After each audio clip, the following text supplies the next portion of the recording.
Hallelujah, praise the lord. దేవుని నామానికి మహిమ కలుగునుగాక.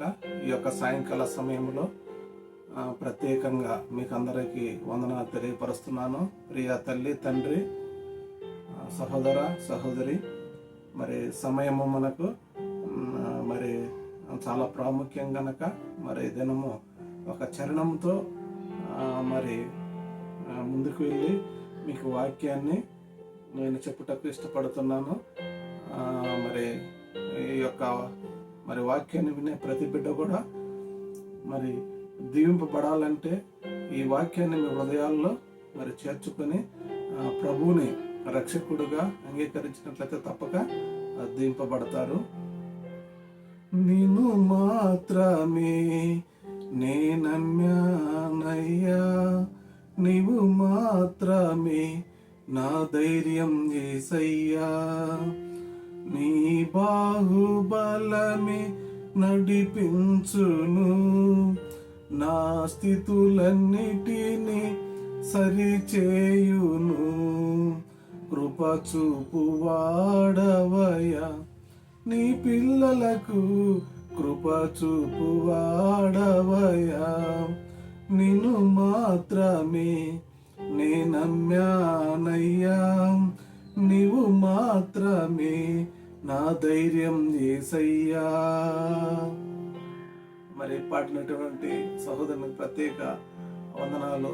మరి రాసి మంచి చక్కటి పాటను ఇచ్చున్నారు. అయితే ఈ దినము మనకు నోహు మరి జల ప్రళయాన్ని గురించి మనకు మరి 40 రాత్రులు 40 పగళ్ళు మరి ప్రచండ వర్షము కురిసినప్పుడు మరి నోహు ఆ యొక్క ఓడలో ఉన్నాడు.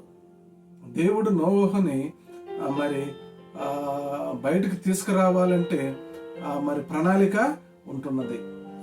ఆ యొక్క మరి పడవను, ఆ ఓడను నిర్మించే రీతిని కూడా మరి కొలతలతో సహా ప్రతి జీవరాశులు, జంతువులు ప్రతిదాన్ని రెండేసి అని మరి ప్రతిదానికి లెక్క చెప్పటం జరిగింది. మరి ఆ ప్రచండ వర్షం అంటే సునామీ కంటే భయంకరమైనటువంటి వర్షం. అలాంటి 10 సునామీలు కలిసి భూమి అంతా కూడా మరి నిండిపోయినది. మరి మనకు 3 పక్కల మరి నీరు, ఒక పక్క భూమి, మరి ఒక పక్కే మనకు భూమి, 3 సైడ్లు వచ్చేసి నీరు ఎక్కువగా ఉంటున్నది. మరి ఈ ఒక పక్కనే మనం ఉంటూ మరి ఏం చేస్తున్నామంటే ఒక ప్రదేశంలో ఉంటూ మరి నన్ను మించిన వ్యక్తి లేరు అనుకుంటున్నా. చిన్న సునామీ వచ్చినా, భూకంపం వచ్చినా, ఏదొచ్చినా ఇది లైమ్ అయిపోతుంది. ఈ లైమ్ అయిపోయేటటువంటి దాని కొరకు అది నాది, ఇది నాదని మనం అనుకుంటున్నాం. అయితే ఇక్కడ నోహు ఆ ఓడలో ఉన్నప్పుడు మరి 40 రాత్రులు 40 పగళ్ళు ప్రచండ వర్షము అక్కడ కురిచినట్లు మనము మరి చూడొచ్చు. ఆది కాండము 8వ అధ్యాయము 9 మరి 8-9 చూద్దాం. భూమి మీద అంతటా నున్న తన అరికాలు నలుపుటకు దానికి స్థలం, భూమి మీద అంతటి మీద ఉన్నటువంటి తన మరి అరికాలు నిలుపు దానికి స్థలము ఒక ఓడలోనున్న తిరిగి వచ్చాను. అతడు చేయి చాపి దాన్ని పట్టుకుని ఓడలోనికి తీసుకుని పోయాను.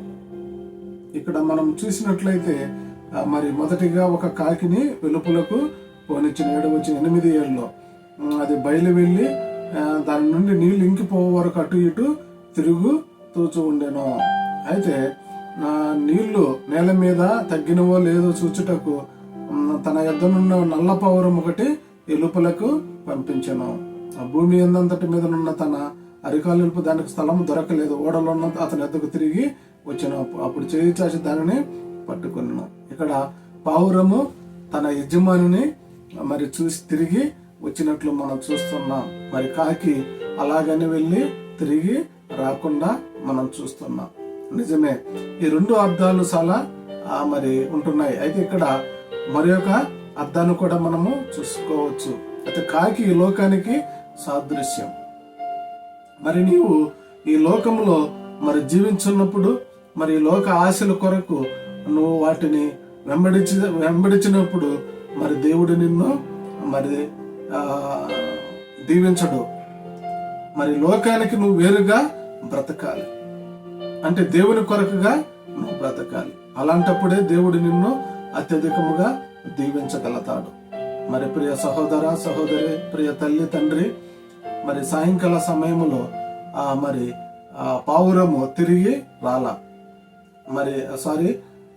మరి కాకి తిరిగి రాల, నల్ల పావురము తిరిగి వచ్చింది. ఆ యొక్క నల్ల పావురం తిరిగి రావటానికి కారణము తన యొక్క యజమానిని గుర్తుపట్టింది. కాకి తిరిగి రాలేదు. నిజమే, మరి యజమానిని మర్చిపోయినటువంటి కాకి మరి అన్ని రోజులు దానికి లోక సంబంధమైనటువంటి వాటిలలోనే ఉంటున్నది. నీ జీవితం, నా జీవితము మరి తన యజమానిని ఎరిగినట్లుగా ఉండాలి. మరి నిజమే, మరి 40 దినాలు రాత్రులు పగలు ప్రచండ వర్షంలో నోహుతో కూడా అవి ఉంటున్నాయి. మరి అయినప్పటికీ పావురము తన తిరిగి వచ్చినట్లుగా మనము చూస్తున్నాం. మన దైనందిన జీవితంలో మరి మనకు యజమానులకు, మరి మన పని చేసే వారికి మనము చాలాసార్లు వాళ్ళు ఒత్తిడి చేసినప్పుడు మనం వాళ్ళని మరి ఎదురు తిరిగి మాట్లాడటము ఏమాత్రం మంచిది కాదు. వారికి నీవు మరి సమాధానముగా, సాధ్యమైనంత వరకు సమాధానముగా ఉండేదానికి నువ్వు ప్రయత్నం చేయాలి తప్ప మరి వారికి యజమానులకి లోపడాలి, అధికారులకు లోపడాలి, సంఘానికి లోపడాలి, దైవజనులకు లోపడాలి, నీ తల్లిదండ్రులకు లోబడి, ముఖ్యంగా వాక్యానికి నువ్వు లోబడేవానిగా ఉండాలి. నువ్వు వాక్యానికి లోబడకుండా నువ్వు ఎన్ని చేసినా నువ్వు వ్యర్థమే. మరి పెద్దలను గౌరవించాలి. నిజమే, మరి తన తండ్రిని గుర్తిరిగినది పావురము తిరిగి తన నావలోకి వచ్చింది, ఓడలోకి వచ్చింది. కాకి మరి తను వెళ్ళిపోయినట్లుగా మనము చూస్తూ ఉన్నాం. బైబిల్ గ్రంథమే. నిజమే, మన దైనందిన జీవితంలో మనం ఎలాగుంటున్నాం, మరి తన యజమానిని గుర్తిరిగే రీతిగా మనం ఉంటున్నామా? మన యజమాని మన ప్రభు అయినటువంటి యేసు క్రీస్తు, మన రాజు యేసు క్రీస్తు, నా స్నేహితుడు యేసు క్రీస్తు, నా కన్న తండ్రి యేసు క్రీస్తు, నా సోదరులు, నా అన్ని కూడా ప్రభువులో నేను చూసుకోవచ్చు. నిజమే, ప్రభువు మనకు దేవుడుగా ఉంటున్నాడు, తండ్రిగా ఉంటున్నాడు, మరి రక్షకుడుగా ఉంటున్నాడు, మరి అన్ని విధాలుగా నిన్ను మరి ఆదుకునేటువంటి గొప్ప దేవుడుగా ఉంటున్నాడు. నిజమే, ఇక్కడ నోహు చూసినప్పుడు మరి 40 రాత్రులు 40 పగళ్ళు ఆ వర్షంలో మరి ఆశ్రయం ఇచ్చాడు కాకి. కానీ కాకి తిరిగి రాలేదు. అయితే పావురానికి కూడా ఆశ్రయం ఇచ్చాడు, తిరిగి వచ్చినట్లుగా మనం చూస్తున్నాం. మన నిజ జీవితంలో భూలోకానికి మనం వచ్చినప్పుడు మరి దేవుని పని మనము చెయ్యాలి. దేవుని దగ్గరకు వెళ్ళేటప్పుడు తిరిగి మనము మనము లెక్క చెప్పాల్సిన అవసరము ఉన్నది. ఈ లోకానికి వచ్చింది ఏదో మనం ఇక్కడ మరి అన్ని చేసి వెళ్ళేదానికి కాదు, గాని నీ ఇష్టానుసారంగా నువ్వు జీవించినప్పుడు కొంత సమయాన్ని ఆయన కొరకు నువ్వు జీవించాలని ఈ సాయంకాల సమయంలో దేవుడు నిన్ను హెచ్చరిస్తున్నాడు. ఎంతో సమయం నువ్వు వ్యర్థపరుస్తావు. నీ సొంత కార్యక్రమం మంచిదే, కానీ దేవునికి నువ్వు మరి సపరేట్ గా కొంత సమయాన్ని ఇవ్వాలి. 1 గంట అయినా నువ్వు ప్రార్థించగలగాలి, నువ్వు ఇతరులకి వాక్యాన్ని చెప్పగలగాలి, దేవుని యొద్దకు నువ్వు నడిపించాలి, నువ్వు మంచి సాక్ష్యాన్ని కలిగి ఉండాలి. ఈరోజు సాక్ష్యము మరి మంచి సాక్ష్యాలను మరి కలిగిన జీవితం అనేటువంటిది దేవుడు మరి గొప్ప అవకాశాలు అనేకులకు ఇస్తున్నాడు. ఒకప్పుడైతే ఇశ్రాయేలుకు మాత్రమే, ఇప్పుడైతే మనం అందరము కూడా దత్తపుత్రులము, ఆయన బిడ్డలము, అయ్యా నాయనని పిలవచ్చు. అలాంటి గొప్ప అర్హత మనకు దేవుడు ఇచ్చున్నాడు. మరి తనని అందరూ అంగీకరిస్తారో వాళ్ళందరికీ ఆయన దేవుడు అయి ఉంటున్నాడు. మరి ఓన్లీ క్రైస్తవులకే మాత్రమే కాదు, అందరికీ దేవుడు ఆయన. నువ్వు ఏ దేశస్థుడు అయినా, ఏ మతస్థుడు అయినా, మరి ఏ ప్రాంతముడు అయినా దేవుడు నీకు రక్షకుడుగా ఉంటున్నాడు. నువ్వు ప్రార్థన చేస్తే తప్పక నీ పట్ల గొప్ప కార్యాలు చేస్తాడు. మరి అనేక సమస్యల్లో ఉన్నప్పుడు, దిక్కుతోచని స్థితిలో ఉన్నప్పుడు, తల్లిదండ్రులు కోల్పోయినప్పుడు, ఆస్తిని కోల్పోయినప్పుడు, కుటుంబాన్ని కోల్పోయినప్పుడు నువ్వు ప్రభువుని వైపు చూడాలి, ప్రభువుని నువ్వు ప్రార్థించాలి. ఇక్కడ నోహు మరి గొప్ప ఆదరణగా ఉంటున్నాడు. మన జీవితంలో కూడా మన యజమాని యేసుక్రీస్తు, మన దేవుడు యేసుక్రీస్తు, నువ్వు ఆయనతో సంబంధాన్ని కలిగి ఉండాలి. ఈ లోకం విడిచినప్పుడు ప్రభువుతో నీ సన్నిహితాన్ని, నీ సావాసాన్ని కలిగి ఉండే రీతిగా నువ్వు ఇక్కడ జీవించాలి. ఈ లోకం కొరకే కాదు, ఈ లోకంలో నేను జీవించటము అనేది అది నీ ఇష్టము, దేవుడు నీకు ఇచ్చిన గొప్ప అవకాశము. అయితే దేవుని కొరకు నువ్వు కొంత సమయాన్ని ఇవ్వాలి. అప్పుడు దేవుడు నీ పట్ల గొప్ప కార్యాలు చేస్తాడు. ఎంతకాలం నీ సొంత కార్యాలనే నువ్వు చేసుకోకూడదు. దేవుని పనిని నువ్వు చేసేవాడివిగా ఉండాలి. రెండోదిగా మనం చూసినప్పుడు ఇక్కడ ఒక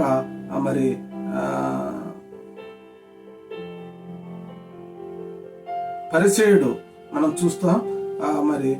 లోకా రాసినటువంటి సువార్త 18 యేసు వీటికన్నిటికంటే ఒకటి కొదువుగా ఉన్నది, నీకు కలిగినదన్నీయు అమ్మి బీదలకు అమ్ము, అప్పుడు పరలోకమందు నీ ధనమును కలుగును, నీవు వచ్చి నన్ను వెంబడించమని అతనితో చెప్పాను. అదే 18 లోకాల్లో ఉంటున్నది. అందుకు అతడు బాల్యము నుండి నీటన్నిటిని అనుసరించుతూనే వచ్చుచున్నాను. పరిసయ్యుడు చెబుతున్నాడు, నాకు అన్ని తెలుసయ్యా, 10వ భాగాలు ఇస్తా, వారం వారం గుడికి వస్తా అన్నాడు. అయితే నీకు ఒకటి కొదువుగా ఉన్నది, నీ ధనాన్ని అమ్మి నువ్వు నన్ను వెంబడించమన్నాడు. ఆయనకైతే అది ధనం అడ్డుగా ఉన్నది. నీకు నాకు ఏది అడ్డుగా ఉంటున్నది? ఈ లోకంలో డబ్బు అడ్డుగా ఉంటున్నదా? ఉద్యోగం అడ్డుగా ఉంటున్నదా? కుటుంబం అడ్డుగా ఉంటున్నదా? అనారోగ్య పరిస్థితి అడ్డుగా ఉంటున్నదా? ఆర్థిక పరిస్థితి నీకు అడ్డుగా ఉంటున్నదా? అయితే యేసు నామములో దాన్ని తొలగించి ప్రభు వైపు నిన్ను మళ్లించునుగాక. హల్లెలూయా. గొప్ప దేవుడు వీటన్నిటినీ విడిపిస్తాడు. ఇక్కడ పరిసయ్యుడు అంటున్నాడు, అయ్యా నేను బాల్యము నుండి చేస్తున్నాను. నిజమే. చాలా మంది అలాగనే నేను పుట్టుకతోనే క్రైస్తవుని, మా పితరుల క్రైస్తవులు అంటారు. క్రైస్తవం పుట్టుకతో వచ్చేది కాదు. ఎలా వచ్చేది? యాకోబు ఆయన జ్యేష్ఠత్వం కొరకు ఆయన ప్రయాసపడ్డాడు, కష్టపడ్డాడు. దేవుడంటే పనిచే దేవుని కొరకు ఎప్పుడు పరిగెత్తేవానిగా ఉన్నాడు. కనుకనే ఆయనకి ఆశీర్వాదము వచ్చింది. ఆయన పుట్టుకతో జ్యేష్ఠత్వాన్ని తీసుకున్నవాడు కాదు యాకోబు. ఆయన కష్టపడి తన దేవుని అన్నిటికీ తెగించి ప్రభు యొక్క ఆశీర్వాదాలు విలువ తెలిసి ఇది నాకు కావాలి జ్యేష్ఠత్వం అని ఆయన తీసుకోగలిగాడు. నీవు పేరుకు మాత్రమే ఇంటికి నేను పెద్దను, కుటుంబానికి, ఈ సమాజానికి అనుకుంటావేమో. అయితే నువ్వు మొదటి వాడవైనా కడప అందరూ దేవుని సముఖములో సమానమే. నువ్వు సంపాదించుకుంటే వచ్చేది క్రైస్తవేమో, నీ తల్లిలో తండ్రో నీ పరంప్రేమ వచ్చేది కానే కాదు. అందరికీ దేవుడిచ్చాడు. యాకోబు మొదటగా పుట్టినవాడు కాదు. ఆయన ప్రథమ ఫలాన్ని, ఆయన జ్యేష్ఠత్వాన్ని ఆయన సంపాదించుకోగలిగాడు. కారణం ఆయన దేవుని కొరకు ప్రయాసపడ్డాడు. అందుకనే యాకోబు అనే మాటకు మోసగాడనే అర్థము. అయితే మోసగాడైన యాకోబుని ఇశ్రాయేలుగా ఎందుకు మార్చాడు అనిందంటే ఆయనకి దేవుడు అంటే చాలా భయము, దేవుడంటే ప్రేమ. ఆయన ఎప్పుడు విడవడు. కనుకనే యాకోబును దీవించిన దేవుడు నిన్ను నన్ను దీవించగలుగుతాడు. నిజమే. అలాంటి గొప్ప కృప మనకందరకు దేవుడు అనుగ్రహించి దీవించును గాక. పరిసయ్యునికి ఏమున్నది? ఇక్కడ ధనం ఉంటున్నది. నీకేమన్నా ఉద్యోగం అడ్డుగా ఉంటున్నదా? కుటుంబం అడ్డుగా ఉంటున్నదా? ఈ లోకము ఆ మాధ్యమాలు నీకు అడ్డుగా ఉంటున్నాయా? అయితే దేవుడు నిన్ను పిలుస్తున్నాడు. వాటన్నిటి వదిలి ప్రభు కొరకు రా. ఒకప్పుడు నేను కూడా ఈ లోకంలోనే ఉన్నవాడిని, ఈ లోక ఆచారాలను చేస్తున్నవాడు. ప్రభువును నేను ఎప్పుడైతే గుర్తిరిగినానో, నా 2000 సంవత్సరంలో నేను బాప్తిసం యవ్వన ప్రాయంలో బైబిల్ను పట్టుకున్నాను. కనుకనే తల్లిదండ్రులు లేని ఒక లోటును ప్రభువు నన్ను పట్టుకొని నడిపించగలిగాడు. పిల్లలకు మంచి చదువులు ఇచ్చారు, ఉన్నతమైన చదువులు ఇచ్చారు, కుటుంబాన్ని దీవించగలిగాడు, మంచి ఉద్యోగాన్ని ఇచ్చాడు, స్థిరమైనటువంటి ఆలోచనలను ఇచ్చాడు. అంతకంటే మరి నిత్యమైనటువంటి ఆ పరలోకములో మరి ఉండాలంటే ఆ ప్రయాసం, ఆత్మల కొరకైనటువంటి ప్రయాసం, అనేకులను రక్షణలోకి నడిపించేటువంటి ప్రయాసాన్ని నాకు పెట్టాడు. ఎన్నో హాస్పిటల్స్ విజిట్ చేసిన చెన్నైలో, మరి ఆంధ్రాలో అయితేమి, బెంగళూరులో మరి ప్రార్థించే కరోనా కొరకైతే చాలా మంది కొరకు నేను ప్రార్థన చేశాను. దేవుడు గొప్ప కార్యాలు చేశాడు. చాలా మందిని సజీవులుగా ఉంచి ఉన్నాడు. మరి నిజమే, నీవు ఎలాగుంటున్నావు, ఈ రోజు నీకు ఏది అడ్డుగా ఉంటున్నదో నువ్వు సాగు చెప్పకుండా ప్రభు నీకు రక్షకుడు, నేడే రక్షణ అదేనా. నువ్వు ప్రభువుని అంగీకరించినట్లయితే గొప్ప కార్యాలను చూడగలుగుతావు. రెండోదికి ఇక్కడ మరి లోక రాసినటువంటి సువార్త 15:18 ఉన్నది, మరి 17లో ఉంటున్నది. అయితే బుద్ధి వచ్చినప్పుడు వాడు తన తండ్రి యొద్ద ఎంతో కూలి వనరులు ఉన్నాడని సమృద్ధిగా ఉన్నది. నేనైతే ఇక్కడ ఆకలికి చచ్చిపోవచ్చున్నాను. నేను లేచి నా తండ్రి యొద్దకు వెళ్ళి, తండ్రి, నేను పరలోకమునకు విరోధముగా నీ ఎదుట నేను పాపము చేసి తప్పిపోయిన కుమారుని గురించి మనము ఇక్కడ చూడగలుగుతాం. ఆయన తిరిగి తన తండ్రి యొద్దకు రాగలిగాడు. మరి నిజమే, నీ తండ్రి యొద్ద సమృద్ధి ఉంటున్నావు. కుటుంబంలో మరి సమస్యలు పెట్టి దూరంగా వెళుతున్నావా? నీ అయిన వారిని విడిచి దూరంగా, నీ ఒంటరితనము నిన్ను ఎక్కువగా కృంగ తీస్తుందా? అయితే దేవుని దగ్గర నువ్వు మాట్లాడు, దేవునితో నువ్వు మాట్లాడాలి. నీ చదువులో విఫలమవుతున్నావా? ప్రార్థన చేయి. ఉద్యోగంలో విఫలమవుతున్నావా? ప్రార్థన చేయి. కుటుంబాన్ని నడిపించలేకున్నావా? ప్రార్థన చేయి. తప్పక నిన్ను నా దేవుడు దీవించగలుగుతాడు. ఆయన ఈ భూమిని, ఆకాశాన్ని తన మాట ద్వారా కలిగించాడు. మరి అలాంటి గొప్ప దేవుణ్ణి మరి కలిగి ఉన్నాం. ఇక్కడ మరి తప్పిపోయినటువంటి కుమారుడు తిరిగి తీసుకున్నాడు. చెడు వ్యక్తి మంచి నిర్ణయాన్ని తీసుకున్నాడు. పరిసయ్యుడైతే మంచి వ్యక్తే, కానీ చెడు నిర్ణయాన్ని తీసుకున్నాడు. నీ చివరి దినాలలో నీ నిర్ణయం ఎలాగుంటున్నది? నువ్వు మంచిగా ప్రవర్తన చేసి పరిసయ్యులాగా చివరిగా నీవు మరి దేవునికి దూరం అయితే అది చాలా బాధాకరం. మంచిదే, నీ బాల్యముతో, నీ యొక్క మరి పుట్టుకతో మీ తల్లిదండ్రులంతా కూడా క్రైస్తవులుగా ఉండటం మంచిదే. అయితే చివరి వరకు ఏం చేస్తావు? నువ్వు ప్రభు కొరకు నిలబడగలగాలి. మరి ఇక్కడ మరి దేవుడు మరి ఆ యొక్క తప్పిపోయిన కుమారుని అయితే ఆయన తిరిగి చూశాడు. ఆయన తప్పిపోయాడు, చెడ్డ వ్యక్తే, కానీ ఒక మంచి నిర్ణయాన్ని తీసుకున్నాడు.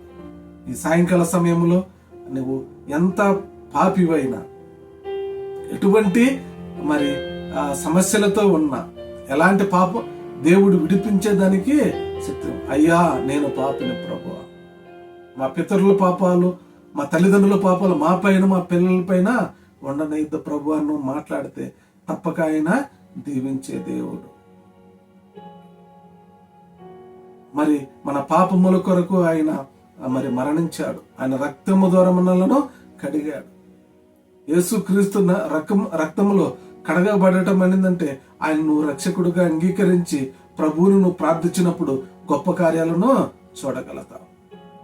మరి ప్రతి ఆదివారం మందిరానికి వెళుతూ దేవుని వాక్యాన్ని, దైవజనులు చెప్పే వాక్యాన్ని విని మరి నీ కుటుంబంలో నువ్వు ప్రార్థన చేస్తే, నువ్వు ఉద్యోగస్థాలు నువ్వు ప్రార్థన చేస్తే, నువ్వు ప్రయాణంలో నువ్వు ప్రార్థన చేస్తే దేవుడు గొప్ప కార్యాలు చేస్తాడు. నిజమే, మరి పరిసయ్యునికి అన్నీ తెలుసు.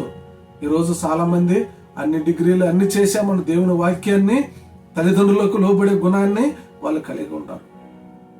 చాలా బాధాకరం.